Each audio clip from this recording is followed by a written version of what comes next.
どうもおはようございます。今回トラ博一発目の動画になります。トラ博というのはですね、トラキャンと車中泊というね題名が短縮されて略称のトラ博ということでですね、トラキャンの紹介であったりとか、キャンピングカーで車中泊する様子であったりとかですね、トラキャンの情報であったりとかをお届けするチャンネルでございます。どちらかというとちょっと番組に近いかななんて、はい思っております。しっかりちゃんと情報を伝えれたらなという感じでございます。旅暮らしが運営している新しいチャンネルでございます。で、旅暮らしは何ですか？旅暮らしとはですね、14歳差年の差夫婦が日本一周している様子をお届けする夫婦のチャンネルでございます。日本一周に限らずね、2人の日常を配信していくチャンネルになっております。はい。君は誰ですか？太郎です。何歳ですか43歳です。で、私がマキです。はい、30歳です。はい、ついに30歳になりましたね。うっせえじじい。僕たちこちらの車ですね、通称トラックキャンパー、トラキャンと呼ばれるキャンピングカーでですね、ただいま日本一周をしている真っ只中でございます。そちらの様子はですね、旅暮らしというチャンネルを見ていただけたらいいなと思うんですが、今回は改めてですね、このトラックキャンパー、トラキャンをですねご紹介したいなと思います。今ここでまさに生活しているんですけれども、ここで生活を始めて3年半が経過しております。 DIY をしたりとか今の形になったということでですね、この僕たちのトラキャンを紹介したいということでございます。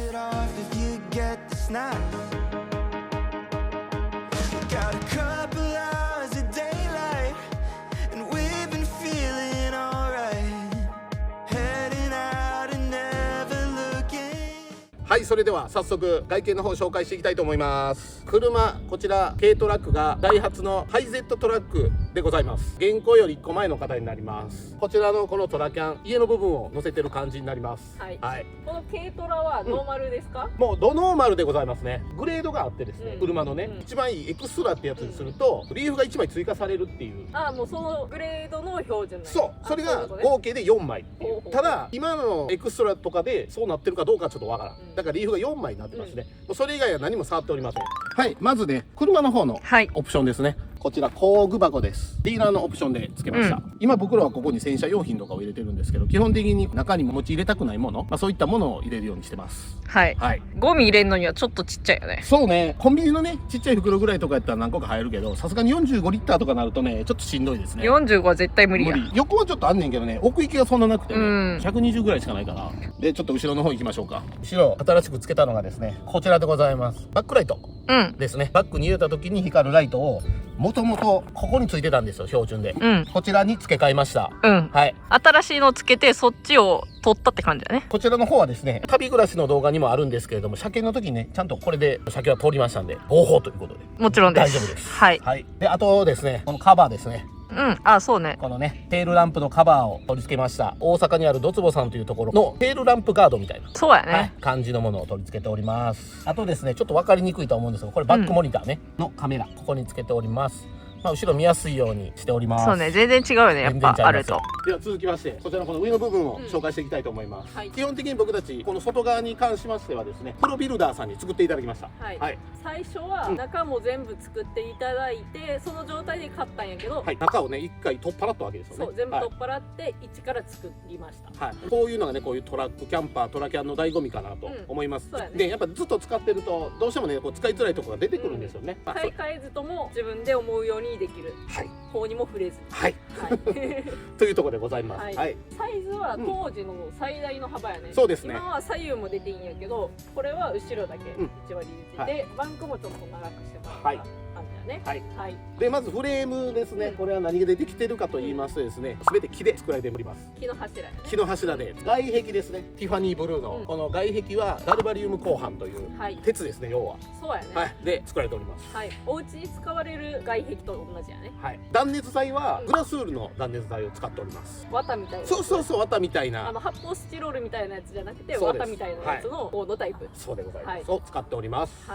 こちらに大きい窓が1枚ついてて、この上なんですけど雨よけでつけたんですよね。ただ現在一度も使っておりません。つけた当時は何回か使ったけど、それ以来回も開けてない。一回も開けてないですね。めんどくささが。そうそうそうそう。多分もうちょっとそのロックを簡易的にすればもうちょっと使うかもしれんけど。そうですね。今のまま行くと使うことがないかなって感じだね。そう。まあ今は使っておりませんが、一応ね、雨よけ、日差しじゃないけど、そう、屋根みたいにね。多分中に吹き込んでくる雨が少なくなるよっていうものですね。はい。で、このね、軽トラと部屋の部分の固定方法は、こちらのこのラッシングという積み荷をね固定するベルト。そうやね。ベルトやね。これをねカチカチするとギュッギュッと締まっていく。締まっていくっていうタイプのやつだよね。一個一個の詳しくは別動画で説明しますね。そうですね。はい。でもう一つ、トラックキャンパートラキャンというのはトラックの荷台に荷物を載せているという状態なわけですよ。脱着ができるという一つのメリットもあるんですけれども、その脱着の方法がですね、ここに金具がありましてですね、専用のジャッキをこうパカッとはめてくるくると回せばジャッキが上がると。そしたら部屋の部分が一緒に上がると。1センチでも上がれば車を前に出すという方法で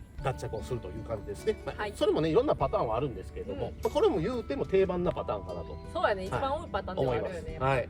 続きましてね、反対側に来ました。助手席側になります。はい。ね、大きく変わっているところはこのラダー、要ははしごですね。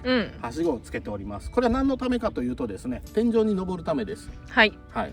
上にねソーラーパネルを積んでるんですけれども、そちらのメンテナンスであったりとかね、そういうために、一応取り付けました。はい。はい。であとはね、ここにちっちゃめの窓がついてます。反対側はね、ほんまにこんなもんです。一緒です。はい。続きまして後ろでございます。これはもうね見たまんま玄関ですね。はい。ここから出入りします。これもお家用の住宅用のやつやね。そうです。完全にそうですね。ただの大きさはね特注品なんで、はい。もうこのサイズに合わせて作っていただきました。はい。でこちらがね今ちょっと撮ってるんですが、これが外部電源の取り込み口です。はい。はい。これ挿すと電気が使えるよという感じでございます。こちらが今はですねソーラーとテレビの同軸線を室内に取り込み口として使ってます。はい。もう一つがこれですね。これも普通に外部コンセントです。はい。だからもう普通にボンと挿せば使えるよというやつですね。はい。では気になるのは中やと思うんで、中も見てもらいましょう。はい。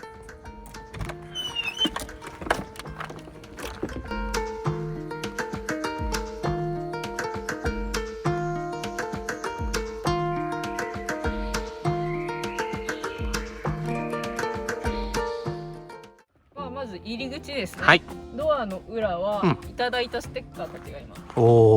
で一番上はドアクローザー。はい。バタンってならへんよね。ゆっくり閉まるやつ。はい。でこれがチェーン。これは後で自分たちでつけました。はい。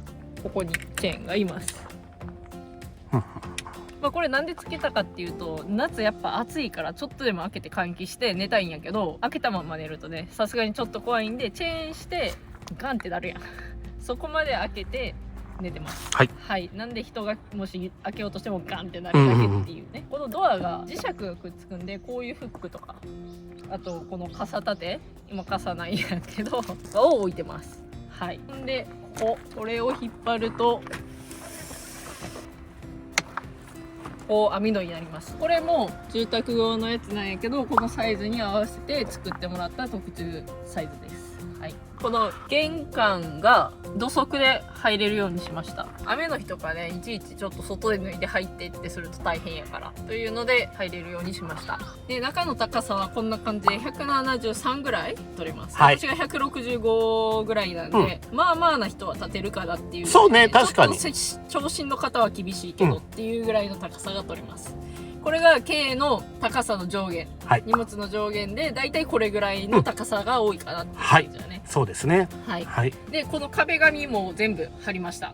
DIY で。全部ね。こっちの白いのが木目調の壁紙。で天井も木目調の壁紙。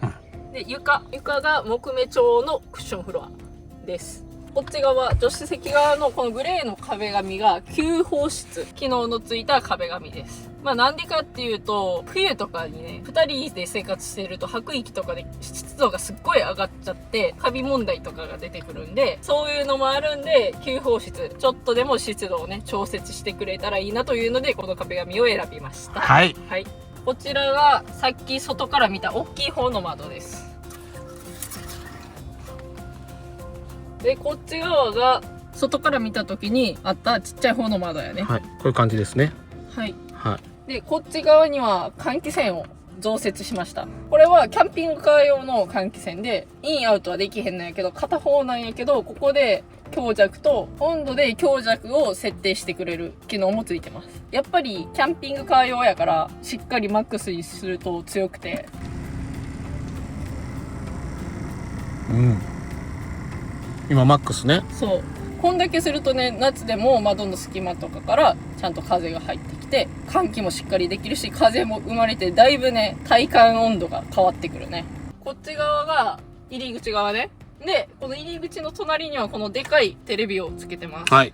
これ何インチやっけ？ 32 やったかな？ 32？ はい。これも最初注文するときに固定するステーがつけれるように柱補強入れていただいてテレビをつけました。はい。なんでちょっと大きすぎるからちょっと斜め向いてます。そうですね。まあでもこっち側に座るからちょっと見やすい角度かなとは思うよね。はい。本当はね42がつけたかったんですけどね。全然無理でしたね。そう、前の家で使ってたやつね。そう。お話になりませんでした。はい。で、下はこの録画するハードディスクとプレステとスイッチもいますね。はいはいはい。これで一通り家と同じぐらいのテレビ装備があるんじゃないかと。確かに。うん。こっちはさっきと反対側の運転席側です。で、こっちにもちっちゃい窓があって、これは何かというと、この運転席側につながります。はい。軽トラの後ろに窓あるやん。あれを純正のやつやったら、ただの窓、はめ殺しの窓なんやけど、スライドして開く窓が売ってて、それに交換してもらって、これを開けると繋がるようにしてます。はい。ちょっと今荷物がね、ありますが。まあ人はさすがにね、このサイズ感やから厳しいんやけど、こういうちょっとした荷物なら全然置けるよっていう感じだね。はい。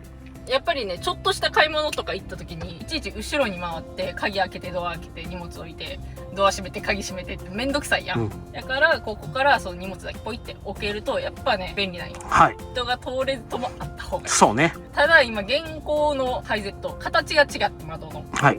この開くやつが売ってないよね。だから前の方しか今のところできない。そうですね。はい。早く発売して、切に願って。そうね。でも多分思いのほか需要がないんでしょうね。まあそうなのかもしれんけど、待ってる人はいっぱいいる。私も待ってますよという方はぜひコメント欄で教えてください。はい。で、この家具も自分たちで作りました。はい。家具は基本的に前は箱に入れて閉じ込めるタイプの家具やって、そうするとやっぱその箱の中で湿気が溜まっちゃったりとか空気が循環できなかったりっていうことが起こっちゃったんで、もう結構オープンタイプになるようにアルミパイプだけで枠を作って、その上に天板を置くという感じにしております。このパイプがですね、大阪府のドツボさんっていう会社のアルミパイプを使用しています。はい。はい。実際に工房っていうかそのお店に行って作らせてもらったんやけど、こういうのが作りたいんですっていう素人のね、とんでもねえ設計図よ。設計図とも呼べないようなものを持っていったら、丁寧に教えてくれて、じゃあこうしましょうとか、どっちがいいですかとか提案してくれて、全部切ってくれて、じゃあここで組み立てましょうねって一緒にやってくれて作りました。はい。ほんならもう思った通りの。ね。ドンピシャのサイズですね。はい。はい。車中泊してる方とかね、車一台一台違うし、シェルも一台一台大きさとか違うから、それに合わせたものを探すってめっちゃ大変やと思うんやけど、そういうところでね、合わせて切ってもらってとかすると、自分の車、シェルにぴったりなものができるから、めっちゃいいなと思います。そうですね。はい。確かに。で、これまた分解することができる。はい。高さを変えたりとかもできます。はい。はい。もともとは木で作られた結構ね、しっかりしたお家みたいな感じが積んであったんやけど、やっぱ軽量化したいっていうことでアルミパイプにして、はい。かなり軽量化されました。そうですね。多分半分ぐらいになったんちゃう？もっとかも。もっとなってるかもしれないです。体感で言うと3分の1ぐらいにはなったかもしれんね。車を走らせても明らかに違うなって思うぐらい軽量化はされた。はい。軽量化のことと、あとね、さっきもおまきさん言ったけど、その通気性の問題でね、アルミパイプを選択したということですね。はい。はい。で、天板ですね。天板は、これ何の素材使ったっけ？あんまり詳しくないから、ホームセンターに行って、一個一個持ってみて、軽いな、この木。でも、使えそうやなっていうのを選んで買いました。まあ、このテーブル側は、そんなに重いもの乗せたりすることもないし、人が乗るわけじゃないから、強度はそんなにいらんくて、とりあえず軽いのを優先して選びました。はい。色塗って、その上にこの、先生の机によくあるやん、ここにプリンターさんだりとか。そういうやつを敷いてます。まあ、このせっかく塗ったのがね削れるんが嫌っていうのもあるんわかります。だけど、はい。うちにはねさっき言ったおじいちゃんに見えるんやけど、あれが実際は3歳ぐらいなんで水とかを大量にこぼすんですね。ありとあらゆるものをこぼすんで掃除をしやすくということも含めてこれを敷いてます。はい。はい。ちょっとした滑り止めにもなってません今。まあそうやね。ね。こういうものを置いてても動かへんからね。そうそう。結果論やけど、これがちょっとしたストッパーになってて、うん、はい。助かってますね。はい。はい。あと、ここの机ですね。ここにコンセントを増設しました。まあ、これなんでかっていうと、前はね、こっちにテーブル、こっちにソファーのレイアウトやって、それを変えたんやけど、こっちに座って生活する用の場所にコンセントを作ってたんよ。だから、こっち側の壁。ね、ここにね。ここにあったりするんやけど、はい、座って後ろのコンセントってめっちゃ使いづらいんやん。こっちに欲しいっていうので、こっちに増設しました。なるほど。はい。でもこれがね、めちゃくちゃ助かるんですよ。手元にあるからね、基本的に携帯充電したり、パソコンで作業とかね、するのとかでもね、はい、すごく使いやすいところにコンセントができました。はい。はい、パイプでフレームを作ってるから、収納はどうするんやというと、100均で売ってるカゴに入れて、カゴを置くという感じにしてます。はい。このシリーズが結構いろんなサイズがあるんで、あ、確かに。まあ一応このね、これぐらいのサイズのカゴを置こうっていうんで寸法も決めて作ってるんで、いい感じに入ってますね。そうですね。ここに書類系だとか、ここに調味料系だとかっていう感じでジャンルごとに分けて収納してます。はい。で、こっち側は、ここに引き出し式のスライドレールがついてて、こう出すとパソコンが現れるようになってます。ここで仕事せなあかんことがやっぱ多くて、フリーランスなんで、ね。そうね。はい。仕事するまでの準備って億劫やんか。わかる。せなあかんけど、準備が嫌でできへんってさ、元もこうないやんか。できへんっていうのもおかしいけどな。オフィスとか、事務所とか行ったら、デスクトップのパソコンがあって、電源立ち上げたらすぐにできる状態なわけやん。そうそうそう。まあ、それに近い感じよね。だからもう、こう引き出して開けたらすぐにスタートできるという風にするためにこれにしました。ありがたいこれ。はい。すごく使いやすいですよ。マジで。この状態だとちょっと遠いやん。いくら前に座ってもちょっと遠いし、やっぱ作業しづらいから、これを引き出すことによってかなりしやすくすると。これもね、この椅子とテーブルの高さ、使いやすい高さに合わせて作りました。そうですね。はい。これも考えましたよね、結構ね。で、これ走ってる時はロックされるんで出てこないよね。一度も出てきたことない。一回もない。一回もない。で、こっち側にもスライドがついてて、こう引き出せるようになってます。おー。何が置いてあるかというと、キッチン系やね、コンロとか鍋、あと食器類、ラップとかが置いてあります。もうちょっとキッチン類のものは多いんやけど、ここはほんまにちょっとお湯沸かしたりとか、毎日絶対使うような食器とかだけを厳選して置いてます。ご飯の時間をね、できるだけ短くしたいの。準備に時間をかけたくないよね、これも。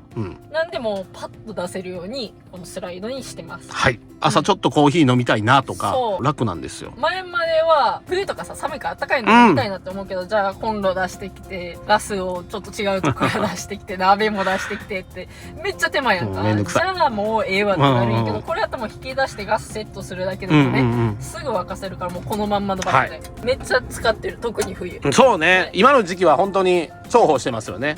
はい。続きまして僕たちの生活を担う電気関係をいきたいと思います。はい。すごくシンプルなんですよね。メインはポータブル電源を使っております。はい。はい。で、それを充電するために天井にあるソーラーパネルからと走行充電でポータブル電源を充電するという感じでございます。はい。はい。まあそんな感じで使っております。まあ電気に関して詳しくはね、また後日、まあ取れたらいいなと思ってますんで、はい。はい。よろしくお願いします。こっち側はソファーになっております。はい。一番上は、ニトリの普通のベッド用のマット。マットレスを買ってきて、このサイズに切って、カバーも買ってきて、サイズに縫い合わせて作りました。はい。おまきさん、お手製でございます。クッションがね。だから、まあ座れるし、そのまんま寝れる。ベッドの素材やから。はい。っていうやつになってます。はい。で、このマットの下が、木の板、天板ですね。これはさっきの机と違って重さにも耐えれるようにちょっと厚さもあって頑丈なやつを選びました。はい。今んとこ割れるとかもない。まあ一切ない一切ない。でですよ。はい。これなんか分割されてるやん。なんでみたいなね。ってなるやん。別に1個でもいいやん。まあ持ち出しやすいとかね、洗いやすいとかももちろんあるんやけど、真ん中を展開することができる。おい、じゃあやってみますか。はい。それでは今こちらベッドモードでございます。うん、普段はまあこれですね。で、まあご飯食べたりとか、まあお仕事する時とか、おまきさんもね、パソコン使う時とかは、テーブルが必要なんで、そういう時に使う展開方法でございます。まずこちらをこうどかします。マットね。はい、マットをどかします。こちらがですね、これを上げて、こうつけて、これで、はい。対面式のシートになるって感じだね。そう。これがキャンピングカーでよく使われてるテーブルの高さを変えるための金具。そうです。で、こっちのカチカチが板側についてるんよね。そうです。で、これを上げることによってロックされる。で、動かなくなる。ロックしてなかったら、そのレールに合わせてね、場所も動かせるんよね。だから変な話、レール伸ばせばもうちょっと、ね、そうそう、全然いい。可動域を広げられるということですね。この子が足、これはもうキャンピングカー用のパーツやね。そうです。直すときは折りたたんで低くしといて、上げるときに伸ばして長くするというタイプですね。そういうことでございます。ここでね、それ、はい。こう長くしたり、ここで縮ませたりするということですね。その黒いのが、それいつがストッパー、ロックストッパー、ストッパーですね。両方。はい。なってます。出たら2段階の高さで、まあ、このテーブルが使えるということですね。はい。はい。で、あと、まあ、真ん中はテーブルになるということで、じゃあ、こっちどうしてんのというところですけど、こちらはですね、なんと、すべて、まあ、ちょっと汚いんですが、荷物がね、入るようになってます。入り口側の椅子も同じようなね、収納になってましてですね、大容量な収納になるという感じでございます。はい。だからここは、主に普段は使わないキャンプ道具とか、結構大物系が入ってる、ね。そうなんですね。まあ、在庫であったりとかね、そういうものが基本的に入ってる感じでございます。はい。テーブルの方はね、基本、日々使うものが入ってるね。で、こっちが入り口側の椅子下になってます。はい。開けるとこんな感じで、ね、文房具類だとかが入ってます。でこれがここの横からね、引き出して使えるようにしてあります。でこの下、こいつがね、冷蔵庫でして、引っ張り出してこうね、開くという感じになってます。なるほど。このまんま置いちゃうと、もう上に物を置いてあったり絶対するやん。そんならもう開けるの大変やし、ってなるのを防ぐためにも、もうこの下にインさせると。なるほど。しかもこの入り口すぐやから買い物行って帰ってくるやん。これ引っ張り出して中に上がらずともしまえるという、考えましたね。はい。椅子の下にね、冷蔵庫収納するっていうのはね、ちょいちょい見かけると思うんやけど、ほんなら座ってるとさ、一回立って開けてせな。そう。めんどくさいやん。めんどくせえ。座ったままこれをビーって引き出して開けて、いつでも冷たいビールが飲める。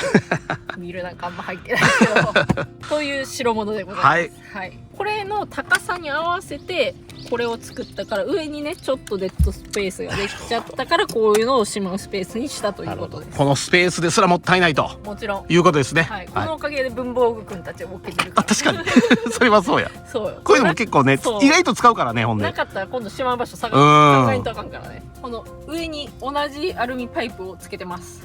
でこれ何かというと、こういうね服をかけたりしてます。冬とか特にね。そう、上着類って畳んで入れようと思ったら、もうこのボックスさ1個使ってまうやん。そんな収納スペースないからかけております。